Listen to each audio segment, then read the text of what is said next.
Let me ask you a question, man. You mastered this online dating, and I know in your course, Digital Romeo, you're going to way more detail about this. What's the secret to getting girls online? Like, what are some tips that you can give guys who want to get into online dating? What are the best apps for online dating? Is it Tinder? Is it Bumble? Is it whatever else you guys are using? I relate dating apps to like nightclubs. Okay. And I found that there's quality dating apps, just like there's quality nightclubs. And for that reason, there's going to be different women a part of each. Okay. So the analogy that I like to give is Tinder. Tinder is like a dive bar.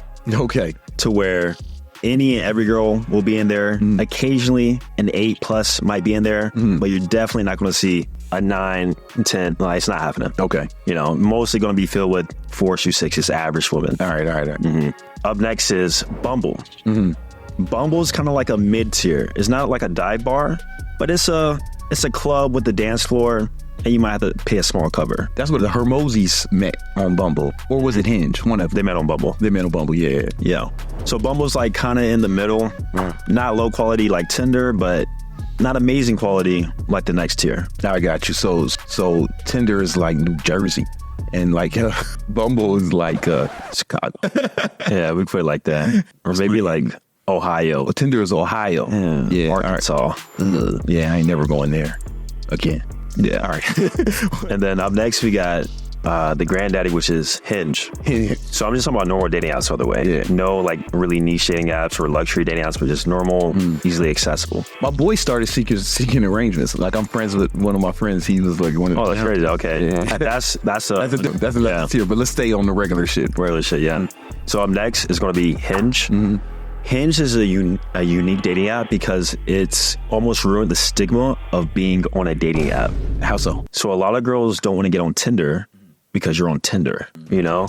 A lot of girls don't even want to get on Bumble because it's too similar to Tinder. But a lot of girls will get on Hinge because it's Hinge. Like the way the brand image, the way that they did their marketing, it's become girls who wouldn't have used dating apps otherwise are now on Hinge. And so for that reason, I say Hinge it's like the Live, or what's called Live My Hinge. Yeah, it's like the higher tier nightclubs that have a higher cover fee, but if you have access to it, it's going to be more attractive women in there who you can choose from. So the big three, Tinder, Bumble, Hinge, and ranking that quality. Tinder's going to be lowest, Bumble kind of in the middle, and then Hinge is going to be the highest quality. Okay. All right. And what are some things guys can do to maximize their success on these dating apps? Yeah, so the first one is the things we already talked about. You have to enhance your sex appeal. Have to. When it comes to dating apps and presentation, you have to ignite some sort of raw desire and attraction from your photos. And that's the reason why looks are so important too, is because obviously dating apps are very image heavy. Yeah, 100%. Yeah. And so for that reason, enhance your sex appeal and then showcase those points of leverage through the image, the sex appeal, the high status environment, whatever it may be for you personally. You teach all this stuff in your course too, right? Yeah, teach and critique. And then after that, once we got the image down point, the next thing you got to do is curate the other parts of your profile, which is the prompts and bio. The bio. So there's different pillars of presentation on dating apps. There's pictures, prompts, and bio. So those are the big three. Prompts are used as a tool to get women to message you first, not to describe yourself. Man, you like a scientist. I reverse engineer everything about this. Everything. You could have been like a scientist or I was actually a computer scientist. Well, yeah, you could have been an engineer, man. You could be changing the world. Instead, doing this. That's cool. Let's go. Nice. I might do that, 10 years from now. Who knows? Time will tell. So prompts, most guys think is to talk about themselves, describe themselves, but it's more so to elicit an emotional response to women so that they can message you first. Give me an example. Hinge, for example, typical Sunday. Most guys will put watching football with the boys. Beer, my dog, and football. Wait a minute, they have like stories or some shit on his? So prompts, there's different tiers of prompts. They'll start off the sentence for you. My typical Sunday. Typical Sunday, most guys will literally describe what they do on a typical Sunday. Yeah. Because guys, and this is another issue guys have, they're too logical. And they have logical brains. So they think, 1 + 1 = 2, which is true. Yeah. But in order to entice emotion from women, you have to think emotionally. And so instead of saying a typical Sunday football, typical Sunday mimosas with the bros. Okay. And that's something that, even though it doesn't have to be true either. Yeah. but that ignites an emotional response from women to where they become intrigued, interested, to where they will reply to that, even if they didn't find you attractive too. So the whole goal here is to make women message us first, which is another part of the online dating strategy. I remember back when you had me on your close friends, you said something just like, man, I always have girls message. I only talk to girls who message me first. And that's a big part of your strategy. Yeah, and the big reason for that is because dating, whether you meet a girl in real life or online, it's a bbig numbers game. Yeah. And going back to my reverse engineering sort of mindset, I actually took stats back when I was doing this a lot. I took stats and I was like, okay, I'm finding a correlation between the women who I meet up with and how the interaction started. More times than not, I found that the women who I met up with, and it wasn't just a first date and I never saw them again, but it actually led somewhere. Yeah. They messaged me first. Yeah. So I was thinking, how can I get more women to message me first? And also, I'm only going to deal with women who message me first because I don't want to waste time. Yeah. I'm busy doing other things. I don't want to spend all day on dating apps messaging women who don't really like me. So basically, like if it was a sales or business context, it would be like inbound leads. Inbound leads versus outbound leads. Yeah, they're always going to be more receptive. That makes a lot of sense. Exactly. Outbound in any context is I tell my business clients, it's like the way you enter a sales call is just as important as what happens on the sales call. Like how it begins is just as important. But I never thought about it in a dating context. Mm-hmm. Dating and sales is almost identical. I knew a guy.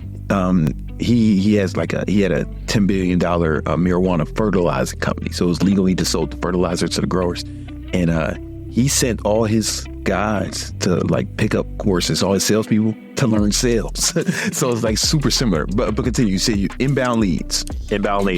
And we do that through our pictures representing points of leverage, high sex appeal, and then also through our prompts by igniting an emotional response for women to message us first. Okay. So describing shit about yourself that would, in the prompts, that would be interesting to a female viewpoint. Yeah, not to guys who be like, hey man, don't say some fucking guy shit. Yeah, I think women are. Don't mention how you go to the gym all the time. Like, yeah, I love going to the gym and hitting PRs. Yeah, exactly. Yeah, and even at a deeper layer of that is social media content.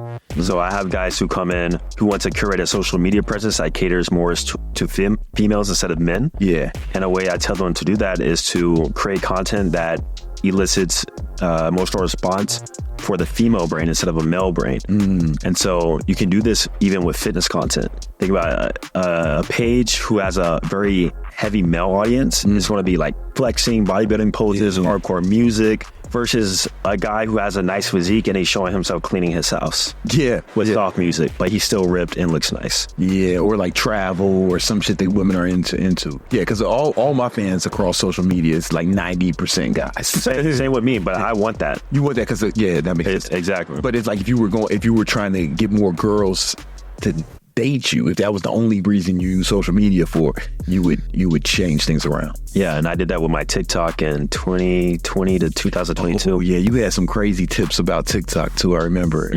Yeah. Okay. So what else can they do on social media? Is there anything else we want to maximize your looks like we talked about earlier with the photos, but appeal to women, and then the prompts, things that women are interested in, but not like fruity shit. Like you wouldn't say, man, I want to watch fucking it's just typical Sunday Kardashians marathon, right? You wouldn't say anything crazy like that, right? So you can say that, but it has to be shown through humor, like obvious that you're being sarcastic. Joking, right? You still want to be masculine, I would imagine, right? Yeah. You don't want to be like too fruity. Like you don't want to be like one of the girls, right? Exactly. You know what I'm saying? Yeah. Oh, this guy would be a good friend for me, you know what I'm saying?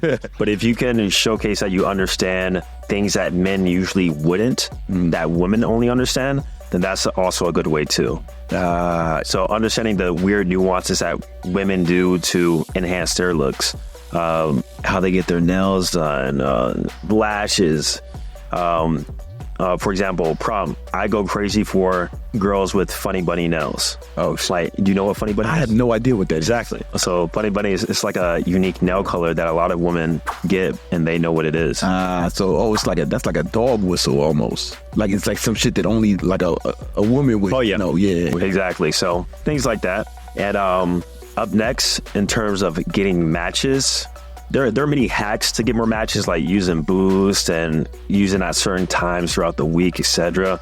But the main things are the pictures, prompts, and lastly, the bio. Tell me about the bio. Bio, you need to be able to demonstrate higher value about yourself in the shortest amount of words possible. So that's usually with adjectives, kind of describing who you are, what you do, almost like an Instagram bio, very similar. And that positions yourself in a high status, unique way that isn't an autobiography or showcasing your intentions too much. You need to have a little bit of mystery a part of your profile. Mystery? Yeah. No. Intrigue. You know, I remember I was in college and I was talking to this girl who I was cool with. And she said, man, girls like guys who are mysterious. I remember, and I didn't know what that meant. It's like, what does it do? I need to start walking around this motherfucker with a cape on? Do I need to do bitches need to catch me standing on a rooftop or like patrolling the city? Like, what did he mean by that? Yeah, it mostly means, at least from an online dating perspective, is to not showcase too much about yourself, but let that be discovered. But also another big thing is do not reveal your intentions, which is odd to say and can be toxic, quote unquote, in some cases. Yeah. But if you want a relationship, do not mention that you want a relationship on the day end. Do not mention that you're looking for a wife. If you want just casual encounters, do not mention that you just don't say any encounters. They gotta figure it out. You just gotta figure it out through your vibe, through your energy. Let them decode that. But overall, just let everything be discovered. Give them like surface level stuff, but everything else they have to meet you in person to learn more. The intrigue, that makes sense. Now, once you get a match, like you only girls who message you first, right? So there's no openers. No. So by the way, let me also mention that this strategy works well. The inbound game works well for guys who have a lot of volume and are already getting a lot of matches. Okay. If you're an average guy, you don't have the presentation down point, you don't have the prompts, you're very average. Yeah. Like you get like a match every few days. I don't recommend that method. You need to run some outbound too. You need to, yeah. Okay, so what does that look like as far as messaging? So messaging, the big thing that will actually convert the woman from the dating app to the date, because you can get hella matches, but that won't convert to anything. It means nothing. Yeah. So going back to another sales strategy is that you need to use something that I call a dating funnel. A dating funnel. Go on. Which means that it's an ascension to the phone number from the dating app. So I can break down my personal dating. Please. My personal dating funnel goes from dating app to Instagram to phone number. Oh, so, okay. And it's a sequence. It's a sequence I follow. Okay. It's not scripted, but it's a sequence. So after a few messages, let's say 3 to 5 messages on the dating app, like it's clear that she showed interest, she messaged me first, etc. I would then tell her to DM me on Instagram. Yeah. The reason why I do this too is this is a compliance test. So I put a compliance test early on in my funnel to also weed out medium to low interest girls into only the highest interest. Only high interest for me personally. Yeah. So they DM me on Instagram. I now have curated my Instagram presence. I have an attractive profile. And a lot of social proof. I have social proof too, which helps. They're already attracted to me. I have now increased their attraction by some marginal degree, or even a high degree, or intrigue at least. You know, it went from who's this attractive guy on dating app to now, who is this guy? Like, who is this guy? Why do all these people following him? Yeah. Or like, damn, like I'm seeing him in different contexts on his profile. He has a good ratio, etc. So that increases the attraction. And then from there, we go through a few more message sequence. And then from there, I go through a soft close, hard close. And then that's when I get the phone number. Okay, so you get the phone number after you start talking to them on Instagram? I get the phone number after they have agreed to a date. Oh, really? Yeah, that's the only time they get the number. Really? Why is that? Because women will, especially on online dating or any girl you meet, even in person, they'll toy with you a little bit. They'll act interested, but maybe not be available because they're dealing with somebody else at the current moment or whatever. So I might get your number just for their ego, entertainment, whatever it may be. Yeah, they do that. I disqualify them. Okay. After they agree to a date, then you don't only follow them when they message you on Instagram. No, I don't. I use it as a messaging tool. You don't follow them until you smash. A few times. You got to smash them a few. So you fuck this chick and you don't even follow her. Yeah. And you'll be surprised. A lot of them are okay with it. That's hilarious. But what they'll do is, it's definitely a good sign if a chick follows me first, even if she notices that I don't follow her. Yeah. But sometimes her ego will get in the way and they'll unfollow me. Yeah. But they'll still message me and meet up with me, but they'll just unfollow me on Instagram. Yeah. And so if it does get to a point to where I feel like they deserve a follow, maybe I'm keeping them around for whatever reason. Yeah. Maybe they add value to my life. That's when I'll follow, and then, so the follow for you is precious. I hold it with high regard. I never thought about it. Like, I swear to God, I hit that button like it's nothing. Like, I got all my life, it's never been a big deal to me. This is different. Yeah, you got to earn my follow. Oh, shit. Yeah. All right, so you're funneling throughout the day. What's the date look like? What's the first kind of date looks like, Yeah. You So here's another rule you got to follow. Is the first date has to be low investment. Low investment. Low investment. You're talking about like Starbucks, coffee. I don't like coffee because it's a little too platonic for me. Yeah. I like things to where I can potentially physically escalate and have a sexual vibe and sexual tension being built. A coffee date is almost like a interview. And I personally don't like that because I'm not sure if you have, but I've never smashed a girl after a coffee date in the middle of the day. Personally, I've never. Not the same day, but I've done it. Yeah, mad time. Okay. Yeah, I never have. That would be my go-to move back in the day. When I was single, I got a girlfriend. Yeah. But that was my go-to move, back in the day, long time ago. It was like coffee first because, you know why? Because for me, I would do that shit in the middle of the day. All right, I got a second. I can do coffee or just something like that. Something like that. Like lunch. Yeah. Some quick, nothing a big deal. And you're right, it can be platonic too, because I'll do that with the homies. I'll do that. I'll meet the homies for lunch, or I'll do, or a girl who I'm just friends with. You know what I'm saying? Like I'll meet a girl I'm just friends with for coffee or something. I liked it because it is platonic. I don't know if I like this bitch. Just because she's hot, like for real. Like, and if I didn't like, there was one girl I remember I went on a coffee with her. And I think she was interested in me, but then at the coffee, it was like, this bitch looks like my mom. You know what I'm saying? Yeah, that happens. And but it was cool because it was platonic, it was able to just be platonic. No expectations. Just friends. That's the home goal. Yeah. That's the risk you take with online dating. Yeah. I've had that too, to where, they show up looking a little bit different, or maybe their personality is off, they're annoying. Something's weird. Yeah. In that case, I'll cut the date short, or I'll purposely not escalate. I'll purposely stay in one place and kind of after an hour of just putting up with her, I'll leave. When you said it was an interview, I'm thinking, I'm interviewing her. You see, that's how I'm thinking about it. So yeah, for me, so it's going to be like usually drinks, but you don't have to drink. Just go to a bar or a lounge during the night. And then also I like to go to an area to where there's just things to do. So a plaza, maybe with an arcade bar. Okay. So you got to live in a decent city for this too. Yeah. Middle of nowhere is going to be kind of hard. And then after that, I follow the rule of 2. So first dates need to be maximum 2 hours, and then 2 locations. 2 locations. That's a big one. That's a big one, because then it's like, it's more shit. It happens. Like, it's more memorable. Yeah, it's more memorable, and it feels like they've been on multiple dates with you, because it's almost like a psych hack. No, 100%. I never heard only one other dude say that. Now, I don't know if he got it from me or if I got it from him, but it was the homie Roosh. Okay. Because me and Roosh used to be like friends before he went crazy and shit. You know what I'm saying? Like years ago, like a long time ago. Then you try to smash on that first date? It depends on the vibe. Like, if she's giving me good energy, she's bubbly, energetic, I'm physically escalating a little bit, she's receptive to it, and even if she's touched me back, that's when I'll escalate. It's getting late. If you're comfortable, let's go back to my place, listen to some music, and have some wine. You down? Yeah. Of course. You a scientist, Austin Dunham. And girls think it's easy to get laid, but listen to all these steps I just laid out. Yo, listen, I'm thinking, bitches think, they think that, like, if you got if you're mildly attractive, that women are just throwing themselves at you all the time. But you are here dissecting this shit. You tell me you got spreadsheets and shit.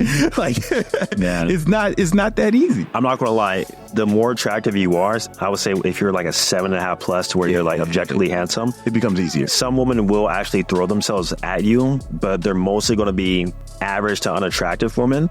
Do throw themselves at you. They make it easy for you. You still have to have some degree of competency and escalation in order for it to happen in the time frame that you want it to. In my 20s, I'm 41. I'm 41 now, or I'll be 42 this year. But in my 20s, man, like everywhere I went, women threw this.